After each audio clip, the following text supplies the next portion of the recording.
Are we making our predictions? We're making our now? predictions, yes. We do not have the boards this We year. don't have the boards. Because we lost them. We lost one of them. And we're too scared to buy anything else. Because I'm just wondering, I'm like, I don't even know. I've just barely looked at these. Yeah, we're doing, they came out, these are fresh off the press. Ow. Ha! Ooh. The ink's still wet. Just ink all over.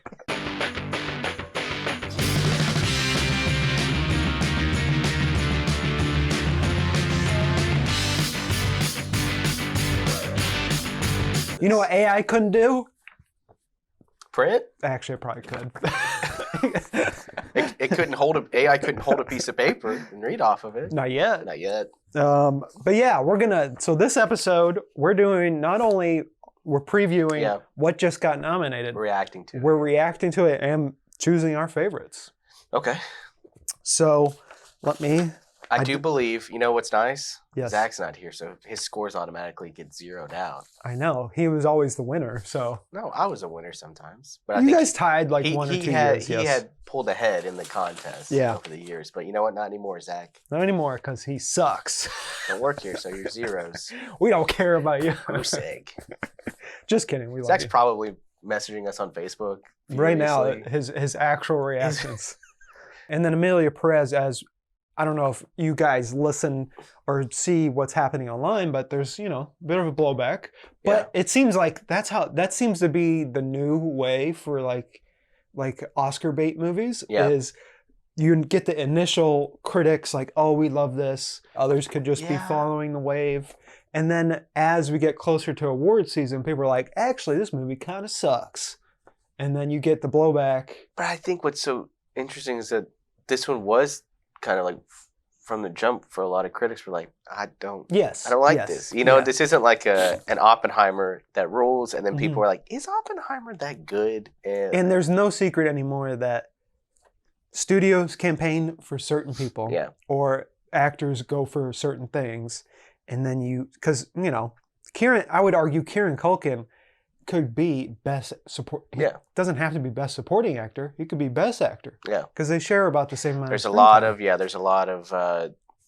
like Ariana Grande. Is that a supporting role or is that a dual lead? Speaking of, let's just jump into it. Okay. Nominees for Best Supporting Actress. We got Monica Barbaro for Complete Unknown. Ariana Grande for Wicked. Felicity Jones for The Brutalist. Isabella Rossellini for Conclave. And Zoe Saldana for Emilia Perez. Yeah, and that's what I'm talking about. If you've seen Conclave, Isabella Rossellini is maybe in a grand total of 6 minutes of that movie. So Silence of the Lambs style. And it's like, and she's like, her role is important but not like huge. And she said she doesn't say a lot because she's a nun. And but then you have Ariana Grande, who is from start to finish in Wicked. Yeah, it's crazy. I have not watched Wicked. Yeah, but anything from SNL to her old kid shows, anything I've seen Ariana Grande in, I'm just like, it's not for me. Yeah, I think it's a good performance, and I think she's deserving of the nomination. Yeah. And I think there's a world where I think the obvious one is Zoe Saldana. She's kind of cleaned up at everything. Or she's not cleaned up yet, but So your prediction would be Zoe? I think Zoe, but I mean Ariana would be just fine because I think Ariana's is a thing of like, and like, do you reward something that's like, wow, we didn't know she could do that. Yeah. Is that the best supporting actress, or is that, wow, she's really talented? It should not. It should never be a consolation award, but sometimes it is. It is. Yeah. I think it should be Felicity Jones. Yeah. You haven't seen The Brutalist yet, but her performance in it is insane. Yeah. She is the tether to the greatness of the movie. Yeah. I mean, obviously you have the direction and Adrian Brody and the story, but she is the tether that makes this movie great. But if I were to pick, what's winning awards, it's Zoe. Well, I mean, if I had my way, it would be Monica Barbaro, who is incredible as Joan Baez. Yeah. And like, if you know a lot about that movie, like, they all learn to play and sing like those people. That's hard. And I mean, it's a lot of live performances, and to have to be, to find the balance of like, she is the person who's like, oh, Bob Dylan is very interesting and an incredible artist, but yeah, Bob Dylan also sucks, and she is really great at that. And so, but I I would be happy with Felicity too, even though I haven't seen the movie. But yeah, I think it's Zoe. Yeah. So I'm going Felicity. You're going Zoe. We're locking those in. Locking them in. I'm just done. I'm done being hopeful. You know, it only worked out once for me when Parasite won. I love being hopeful. All right, let's go to Best Supporting Actor. We have Yura Borisov for Anora, Kieran Culkin for A Real Pain, Edward Norton for A Complete Unknown, Guy Pearce for The Brutalist, and Jeremy Strong for The Apprentice. Look, Jeremy Strong, at this point, he could just get an Oscar nom for just like looking at the camera and being like, it's me, Jeremy Strong. He get an Oscar nom for that outfit that he wore to the Golden Globes. But this is a lock for Kieran, I think. I think so too. It is just, the momentum is going. It's just rolling. Now, I will say the Oscars sometimes, they throw you for a loop every now and again. So it could be any one of these guys. But Kieran, I think, is going to. Yeah, I think it's Kieran. It's a great performance, but it's also it's a very Kieran performance. So again, it's like, wow, it's really powerful. But is that also just we just saw like 6 seasons of Shameless or not Succession do it? You know, it is kind of close. It's very different, but it rides that line of like annoying pest and but yeah, I think he's got it. Norton really is great in A Complete Unknown as Pete Seeger. Like he does. I would imagine that. Yeah, he is like weirdly kind of my favorite part of the movie, the saddest part of the movie. And I'm afraid that Guy is just gonna get. I'm glad he's nominated. I fear like even like kind of in the marketing and the talk of The Brutalist, you kind of forget they don't really talk about Guy Pearce that much. Oh, he's almost the comedic relief in the first part of the movie. Yeah, which is insane. Like he's a big part of the movie, and I just feel like people are like, oh yeah, Guy Pearce is in The Brutalist. It's like one of those. For that time period, like the 50s, he gives off the aura and vibe of what the privileged white man was back then, who had money, who had influence. He very much exudes that. And he dips into that role really well. But also it's like Jeremy Strong, from what I've seen, I haven't been able to watch The Apprentice yet, but he looks and sounds like Roy Cohn. Yeah. And it's insane. But then also, are you going to have people who kind of like what Sebastian Stan said a couple months ago, like, no one wants to touch this right now, you know? Yeah, which will, and then, as you know, No Other Land, the Palestinian/Israeli movie documentary, got nominated. It's still not even in American theaters. So it's like, there are certain movies that are nominated here that it's like, no one's talking about it. No one's, kind of shocking that they even addressed it. Yeah. Your Borisov is incredible. Yeah, that's what I hear. Like he is the heart of that movie, really. I'm going to hit it. I'm going to hit the camera. You're going to hit it one soon. Best Actor, we got Adrian Brody for The Brutalist, Timothée Chalamet for A Complete Unknown, Coleman Domingo for Sing Sing, Ralph Fiennes for Conclave, and Sebastian Stan, not for A Different Man, for The Apprentice. I think that's like the biggest shock of all of this. Yeah. If it was for A Different Man, I would be like, oh, he's got it. Yeah. Yes. I mean, I know who you want. You're in the Brody boy. You're... Yes, but I want Sebastian Stan to win. It would be cool. Just because I think, I have not seen either movies, but from what I've read, is that in both movies, this man is like, he's like hitting home runs. Yeah. It reminds me of like, in basketball, when a player goes to chase the ring. Yeah. This was what, it feels like Sebastian Stan, I'm chasing for the ring. I'm going to the all-star team. And I'm going to hit some home runs. Well, I'm mixing metaphors now, but that's my specialty. I love mixing metaphors. And it's also, I think we may have touched on this when we were talking about either Red One or Chris Evans or whatever, but you're just like, gosh, if you would have told me a couple years ago that it was Sebastian Stan chasing Oscars and using his Marvel clout for this, and Chris Evans is just making Red One, I'd be shocked. I mean, I'd love it. I've always been... Since first Avenger. Yeah. You know what? Since Hot Tub Time Machine, been a Sebastian Stan fan. He's been in stuff before that Gossip? Too. I've never watched Gossip Girl, but I think he's in Gossip. He's in other stuff that I've seen back in the day. But yeah, it would be fun for Sebastian Stan to win. Ralph Fiennes winning would be just a little fun little Has he won before? No, but he's been nominated a lot, I'm pretty sure. There's a lot of stories here that it's like you got Sebastian, who's great. You have Ralph, who has been nominated several times and never gotten it, so do they just give it to him? You have Adrian, who's won and is still the youngest actor, But then if Timothy comes in and takes it, he would be younger than Adrian. I don't know. Timothy right now in his press tour is on fire. And that's what's great. I do love Colman Domingo is really good in Sing Sing. Mm-hmm. I don't like this sounds insane to say. He's not the best part. He is like, and I think he with the intention of exactly not being the best part. And like he is not he is the center character of that movie, but it is the people around him that really shine. But Timothée Chalamet, I do think, I think it could be like, I wouldn't be upset. I like the movie. I was kind of shocked I liked the movie as much as I did. But you're a Bob Dylan boy, so I'm a Bob Dylan. I'm a Bobby's boy, you know? Yeah. Bobby's boy. Bobby's boy. He's a Bobby boy. You know what? People. Honestly, if we had just a complete unknown sweep, incredible. Wouldn't be shocking, though. Would not be shocking. It seems like an Oscar type. You know what it's movie. not going to get? Best original song. No. That's probably going to one of the two Emilia Perez ones.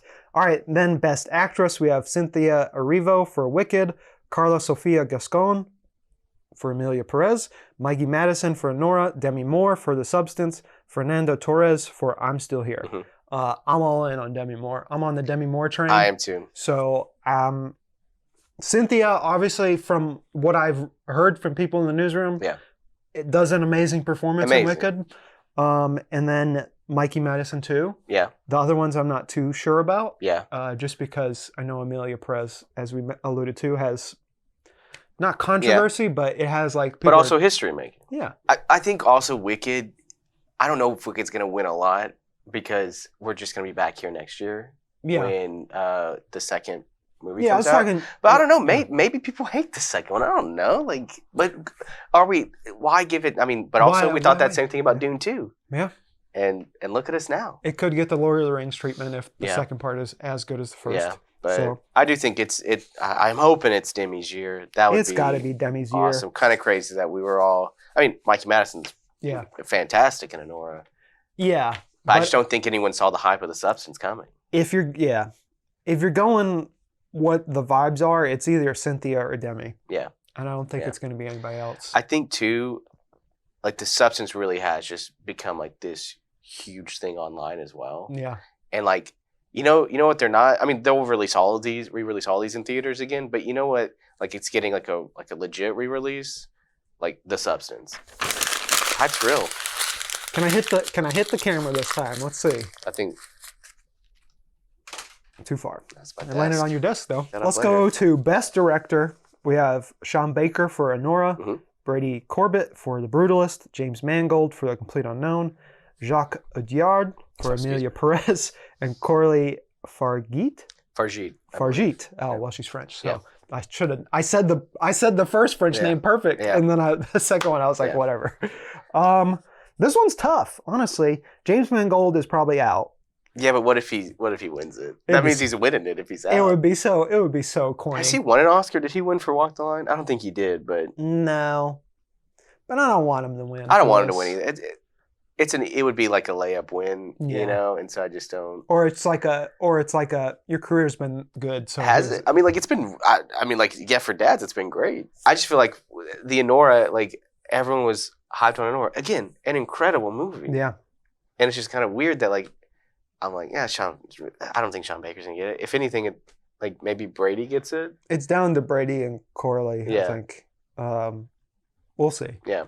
I don't know. It's a hard one. But if it's Coralie for The Substance, what is just an insane That'd be fun. Win? Like, we're not talking like... It does. I mean, it is a comment. The Oscars love when movies talk about movies. Yeah. And entertainment and art. So, I don't know. But I guess Emilia Perez kind of does that in a way, too. Yeah. So... Do you think The Substance is going to, if they keep winning and they're going to run out of clips to show? Because they can only show so many. Well, you just show the guy you just show that part from the trailer where it's like, you know who I'd love to like narrate the Oscars? The Substance voice guy. Yeah, he would be good. I'm gonna lock in. You know what? I'm gonna lock in Brady for. I'm gonna lock in Brady too. Yeah. That seems like Oscar bait. So yeah. As much as I like it. Okay, I'm down to one paper. Oh, it's getting scary. I don't think your lefty angle is strange. It's a little hard. I'm throwing across. Yeah. You know, I feel like maybe I could get it, but I'm not sure. I'm not gonna let you. Oh, I don't want to. I don't want to take that from you. All right, Best Picture. We got Anora, The Brutalist, A Complete Unknown, Conclave, Dune 2, Emilia Perez, I'm Still Here, Nickel Boys, The Substance, and Wicked. This is kind of a crazy list. Crazy list because the last like 5 categories we've talked about, it's all kind of been the same. I mean, like Dune Part 2, below the line, if it's not Wicked, it's probably Dune Part 2. Yeah. This is them probably appealing to the people who are like, well, you don't have all the blockbusters in there. This is our Top Gun Maverick of the year. Which you can't deny that it's a great movie. Yeah. And it's also a blockbuster. For me, I think it's funny if the internet wins for once and Conclave gets it. Yeah, and you have not seen Conclave yet. No, I'm gonna watch it. It's like the Oscars. You're gonna get there. It would kind of just be, honestly, the best case scenario. Nickel Boys would be like the stunner if it won. Yeah. But my pick, oh man, this is hard. My pick, what I think is gonna win, is The Brutalist. Yeah. It just seems like it has too much momentum. Yeah. And it behind the scenes momentum too. And we're talking about this movie it's about to get a wide release, I believe. Again, it's about to go wide. It's about to go wide. And so I think because you got to see it at a special screening here, and other people have seen it like at screenings, not screenings, whatever. But like, I think when word does get out, like people will go, the people who are like interested in movies and interested in this kind of discussion, they'll go see it. They'll finally be able to go see it. I think it'll be not like Oppenheimer a little bit. It does have that vibe of like, this is a massive movie. Yes. It's an epic. It's got great actors in it, and you hear people talk about it, and that's how they talk. Like that. That's what it's like. You have to see The Brutalist on the big. You have to go see it. It's so great. It's so massive and incredible to watch, and it could sneak and be like, this year's Oppenheimer without selling, without crossing $100 million. And people are okay watching 3-hour movies now, which is, I mean, as much crap as people give the MCU, I think they train people to be patient and watch long movies. Now, this does have an intermission, though, doesn't it? It does. A 15-minute intermission, and it is perfect. Yeah. It is probably, I've not been to many intermissions in movies. Yeah. It's so perfect. Yeah. It sets it up great. And it's like 2 different movies, essentially. 2 parts of a different movie. Now, before we wrap it up, one, I wanted to ask you this about, because it is like Emilia Perez getting 13 nominations. Yes. And then a thing like The Apprentice getting a couple nominations. Do you think that this is sometimes like these are either topics or things that are in our, that are happening right now, real time in our world, that like start to, people, voters and not people that nominate, it gets in their head a little bit of like, you have a story of a cartel leader who transitions, and it's like right now that is a big part of discussion. Or if you have like, Donald Trump, who is a big part of discussion right now, and these ideas that are kind of, or even The Brutalist. Like The Brutalist is an immigrant story. It's like you have these movies about these, huge topics that like are just really relevant right now. And do you think sometimes in the Oscar voters' heads they think, one, should I vote for this because I would look bad if I didn't vote for it? Yeah. Or 2, is it just right there? Like if there was a movie about a massive fire, would it kind of be, in the talk too? I don't know. I think art is always indicative of what's happening in the present. Yeah. And it's always going to be a commentary on the present. The Brutalist, set in the 50s, is about immigration. It's about the American dream.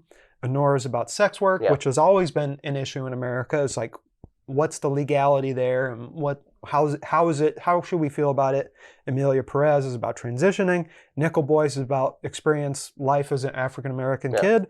The Substance is about how women are treated in media.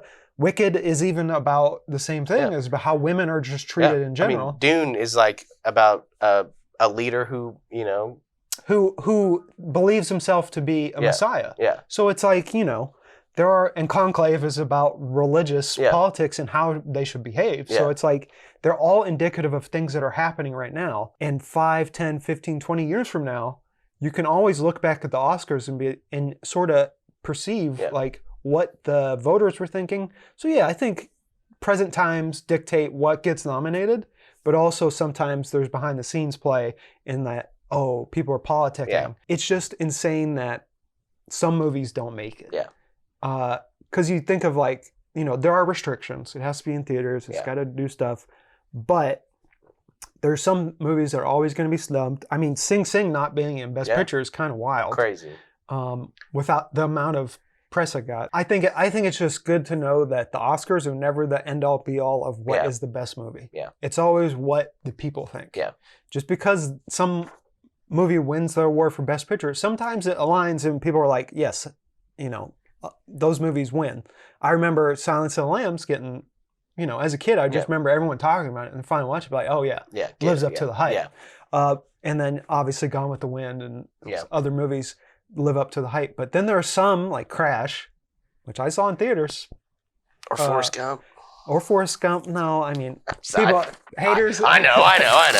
Anyways, yes, I think there's a lot of things that go into it. You're saying that Deadpool and Wolverine should have been on the Best Picture list. It should at least got costume design, I think. Crazy that if Wicked wins, it's just like one step closer to EGOTs for some of those people, Hey, I'm always for more people getting EGOTs just because it's fun to talk about. We need to saturate the EGOT world, Yeah, oversaturate just make it to where it's not even hard, not even fun to talk about. Like I could buy one if I needed to, So, got it.